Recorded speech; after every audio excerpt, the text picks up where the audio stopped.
Ever wondered why it seems like fewer men are hitting the dating scene these days? Well, hold on tight because in today's video, we will dive into the fascinating world of modern romance.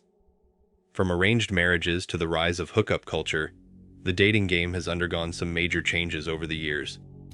But why are so many men opting out of the dating scene? Let's unravel the mystery together, shall we? Dating. What's it all about nowadays? Simply put, it's when two people come together to see if they click romantically. You've got the traditional route, like in places such as India, Pakistan, and Bangladesh, where arranged marriages are still pretty common. But hey, love marriages are gaining traction too, where folks actually get to meet and decide if they're a good match. Now, let's hop over to Japan, where they take matchmaking to a whole new level with a service called Omiai. Picture this. Parents hire a matchmaker who sifts through resumes and photos to find what they think is the perfect match. Then it's up to the parents to seal the deal, and sometimes there's a bit of pressure involved.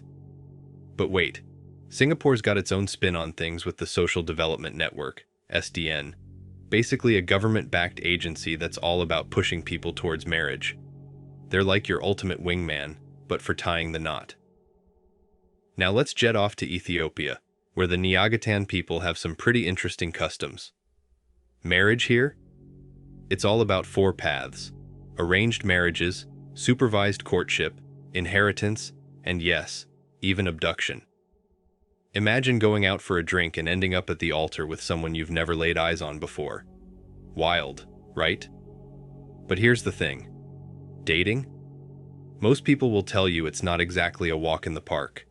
And guess what? The stats back it up. A decade ago, it was rough. But now, nearly half of Americans say it's even worse. Since the Me Too movement, things have gotten even trickier, with 65% of men and 43% of women saying it's gotten harder. So, why the dating dilemma? Let's dive into it. Dating as we know it today is actually a fairly recent concept, especially in the Western world. The term itself only popped up in an 1896 column in the Chicago Record. Picture this. A guy named Artie, his girlfriend losing interest, and him lamenting about other boys filling in all my dates. But what's causing the dating scene to fizzle out? It's a mix of factors. From the rise of hookup culture to the pressures of online dating, navigating the world of romance has become more like a maze than a stroll in the park. Plus, with societal shifts and movements like Me Too, the rules of engagement are constantly evolving. And let's not forget about the digital age. With apps like Tinder and Bumble, it's easy to swipe through potential partners like a deck of cards. But amidst the sea of options, finding something meaningful can feel like finding a needle in a haystack. As time marched on, the concept of dating gradually took shape, but it wasn't all smooth sailing. Back in the day, women stepping out with men, enjoying meals or gifts, faced harsh judgment. Authorities labeled them as no different from prostitutes, just for accepting gestures of kindness. By 1910, these women were dubbed charity girls because they didn't take money for their company. They simply wanted to enjoy themselves. Interestingly, this sparked some friction with actual prostitutes who felt these charity girls were stealing their thunder, so to speak. Fast forward to the 1920s and 30s, and we witnessed the emergence of the shop girl, a single woman working in a department store, living independently in the city, and mingling with men on her terms. She had the freedom to choose who she engaged with, whether it was the men browsing the aisles or those mustering up the courage to ask her out. Essentially, she was calling the shots. Now let's swing back to the 1940s, where tradition still held strong. Dating and courtship were part of the fabric of society, but come the swinging 60s, 70s, and 80s, things started to loosen up a bit. But let's take a broader look at marriage throughout history. It's often been a union between families, often within the same social class. High-class folks married other high-class individuals, while those from lower classes typically stayed within their social circles. Arranged marriages were the norm for much of human history, with romantic notions often taking a back seat. In fact, an ancient book from the 12th century, The Art of Courtly Love, even suggested that true love had no place between spouses. But here's an interesting twist. Arranged marriages weren't devoid of love. Many couples found happiness and fulfillment over time, driven by a sense of commitment and obligation to make things work. Contrast that with love marriages, which often start with a bang but can fizzle out over time. Research even suggests that happiness levels in arranged marriages tend to rise over the years, as couples navigate life together with a sense of duty. Love marriages, on the other hand, can see a decline in happiness, leading to higher divorce rates down the road. Throughout history, matchmakers have been a thing. Back in the day, it wasn't uncommon for your mom, your family, or even a close friend to play matchmaker. They had your best interests at heart, aiming to secure a perfect match for you, and often for the benefit of the whole family or community. But let's rewind to 1959, a pivotal moment in dating history. Now, back to 1959. In London, a group of entrepreneurs shook things up by opening a coffee shop, aptly named The Coffee Shop. What was so groundbreaking about this place? Well, it was one of the first spots in the Western world where men and women could mingle freely without the need for a chaperone.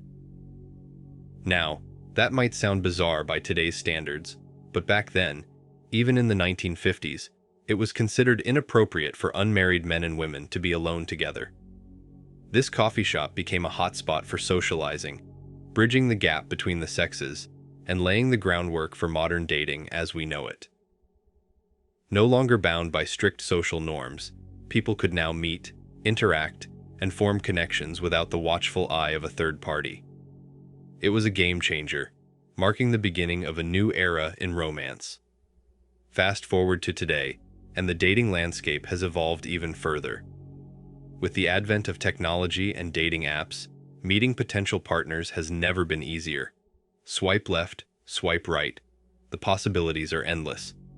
But amidst this digital revolution, the age-old quest for love remains unchanged. So, why the trip down memory lane? Because understanding the history of dating sheds light on where we are today. From the days of arranged marriages and matchmakers to the modern world of online dating, one thing remains constant: the pursuit of love and companionship. And while the methods may have changed, the essence of dating remains the same. It's about connecting with another person on a deeper level, forging meaningful relationships, and ultimately finding that special someone to share your life with. Back in the day, women didn't exactly have the same freedoms they do now. No credit cards, no loans without a male co-signer, and forget about owning property solo. Heck, even getting birth control was a challenge in many places. Now, imagine you're a young person eager to meet up and hang out, but there's nowhere safe to do it. The church and government weren't exactly cheering on these rendezvous. But then, enterprising souls had a light bulb moment.